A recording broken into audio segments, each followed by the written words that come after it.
Continue. Next section, minimum amount of tzedakah. Okay, this is the most famous question. One who gives less than 1/10 of this money, of tzedakah, still fulfill the mitzvah of tzedakah. He just does not fulfill the mitzvah properly. Right? So that's two different things. Or less than 1/10, does he fulfill the mitzvah? Absolutely.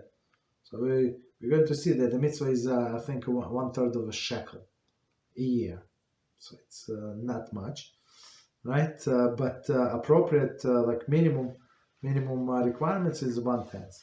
The minimum amount required in order to fulfill the mitzvah, so on a biblical level, is shlisis hashekel, 1/3 of a shekel per year.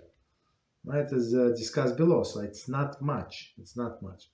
Even if one does not give this amount at one time, as long as he gives over the course of the whole year, he fulfills this obligation.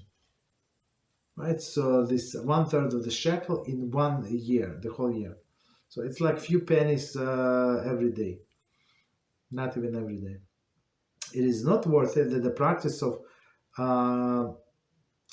circling the tzedakah pushka during the davening was instituted with this in mind. In this manner, over the course of 1 year, even if one were to contribute the smallest coin, they would add up to the 1/3 of the shekel. So when you go pray, there is a pushka, this tzedakah box. So we give some coins, paper money, whatever they give. Doesn't matter. So, but even if you give the lowest coin, so still you're going to get to 1/3 of shekel. As we said, it's not a lot. So next section, shlishis hashekel, 1/3 of the shekel. According to the most authorities, the amount of the full shekel is 14.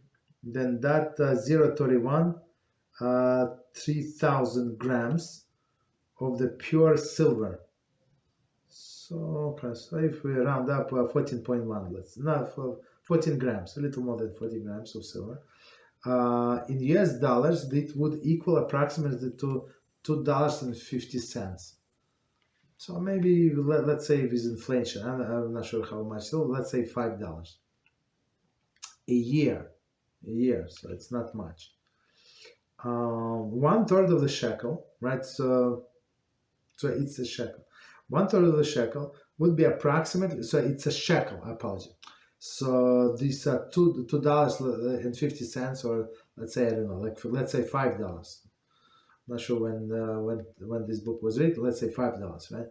So 1/3 of the shekel is approximately 84 cents. So, or from $5 divided by 3. So it's not much.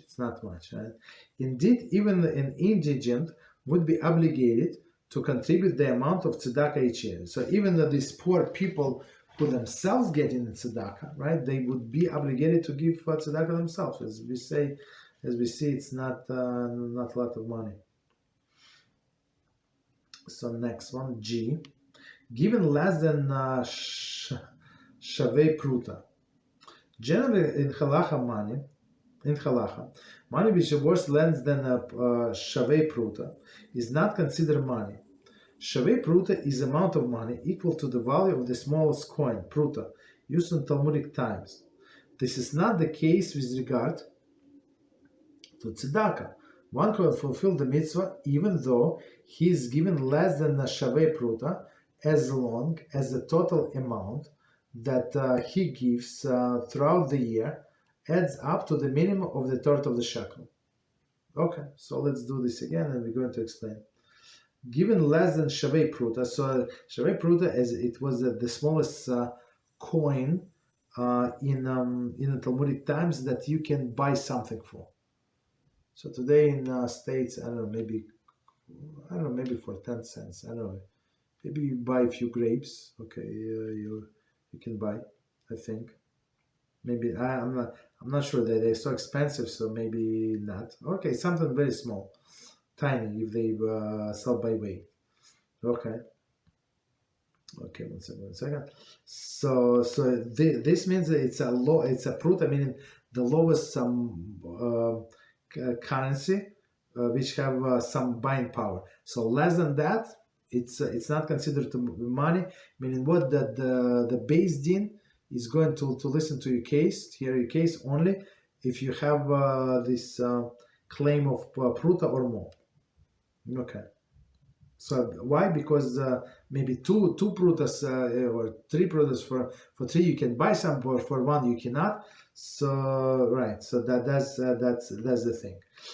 But in regards to tzedakah, so you can give pruta, 1 penny, let's say in US money, and it's going to be considered actually tzedakah, right? So it's very interesting because it accumulates.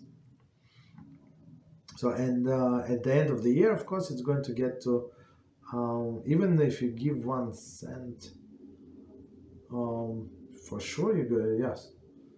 For sure, not on Shabbos you don't give, on Yom Tov you don't give, but still it's enough weekdays to get you to the 1/3 of the shekel.